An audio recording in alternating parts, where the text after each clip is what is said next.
আসন্ন টেরিবাজার ব্যবসায়ী সমিতির একাদশ দ্বিবার্ষিক নির্বাচন 10ই সেপ্টেম্বর মঙ্গলবার নির্বাচন অনুষ্ঠিত হইবে। টেরিবাজার ব্যবসায়ী সমিতির একাদশ দ্বিবার্ষিক 2024 থেকে 2026 নির্বাচনের তফসিল ঘোষণা করেন আজ 22 আগস্ট 2024 ইংরেজি মঙ্গলবার বিকেল 4টায় নির্বাচন কমিশন কার্যালয় হতে তফসিল ঘোষণা করেন নির্বাচন কমিশনার আলহাজ মোহাম্মদ ইসমাইল। মনোনয়নপত্র সরবরাহ করবেন 24 তারিখ 8 মাস 2024 শনিবার দুপুর 12টা থেকে বিকেল 3টা পর্যন্ত।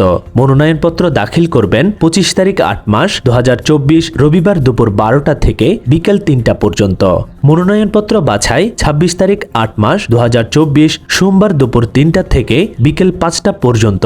খসড়া প্রার্থী তালিকা প্রকাশ 27 তারিখ 8 মাস 2024 মঙ্গলবার বিকেল 3টায়। মনোনয়নপত্র প্রত্যাহার 28 তারিখ 8 মাস 2024 ইংরেজি বুধবার দুপুর 12টা থেকে দুপুর 2টা পর্যন্ত। চূড়ান্ত প্রার্থী তালিকা প্রকাশ 29 তারিখ 8 মাস 2024 বৃহস্পতিবার বিকেল 4টা।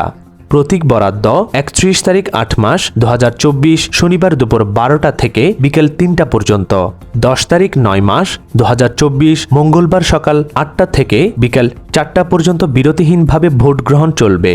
তফসিল ঘোষণার সময় উপস্থিত ছিলেন টেরিবাজার ব্যবসায়ী সমিতির 11তম দ্বিবার্ষিক নির্বাচনের ভারপ্রাপ্ত প্রধান নির্বাচন কমিশনার মোহাম্মদ মফিজুর রহমান রয়েল। আরও ছিলেন নির্বাচন কমিশনার আলহাজ আব্দুল হান্নান ও আলহাজ শামসুল আলম এবং আলহাজ মোহাম্মদ মুসা এবং আরও ছিলেন টেরিবাজার ব্যবসায়ী সমিতির পৃষ্ঠপোষক পরিষদের চেয়ারম্যান আলহাজ বেলায়েত হোসেন এবং সভাপতি পদপ্রার্থী আলহাজ আব্দুল মান্নান ও সাধারণ সম্পাদক পদপ্রার্থী আলহাজ আহমদ হোসাইন, সিনিয়র সহসভাপতি পদপ্রার্থী নুরুল আফসার এবং আরও ছিলেন বিভিন্ন পদের পদপ্রার্থী সহ ব্যবসায়ীরা।